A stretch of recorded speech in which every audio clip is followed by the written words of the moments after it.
మోడీ ఏది చేసినా అట్టహాసమే. తను 2014లో ప్రధానమంత్రిగా బాధ్యతలు స్వీకరించేటప్పుడు సార్క్ దేశాధినేతలందరినీ పిలిచారు. 2019లో అట్లాంటి ఘనమైనటువంటిదే చేశారు. అలాగే నామినేషన్లు వేసేటప్పుడు అంటే ఆయనంతా ఒక భారీ ఈవెంట్గానే ఉంటుంది. గుడికి వెళ్ళినా మొత్తం క్లియర్గా ఉండేది, అంటే ప్రధానమంత్రి కాబట్టి తప్పదనుకోండి, మొత్తం ఒక ఫుల్ హల్చల్లే ఉంటుంది.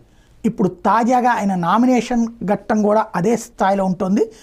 ప్రధాని మోడీ మంగళవారం ఉత్తరప్రదేశ్లోని వారణాసి లోక్సభ స్థానం నుంచి నామినేషన్ అయితే ఇందులో 12 మంది ముఖ్యమంత్రులు, యోగి ఆదిత్యనాథ్, నితీష్ కుమార్, పుష్కర్ ధామి ఉత్తరాఖండ్ ముఖ్యమంత్రి, మోహన్ యాదవ్, విష్ణుదేవ్ సాయ్, ఏక్నాథ్ షిండే, భజన్ లాల్ శర్మ, హిమంత్ బిశ్వా శర్మ, నయాబ్ సైని, ప్రమోద్ సావంత్, ప్రేమ్ సింగ్ తమంగ్, మాణిక్ సాహా, 12 మంది ముఖ్యమంత్రులు. వీళ్ళు ఉత్తరప్రదేశ్, బీహారు, ఉత్తరాఖండ్, మధ్యప్రదేశ్, ఛత్తీస్గఢ్, మహారాష్ట్ర, రాజస్థాన్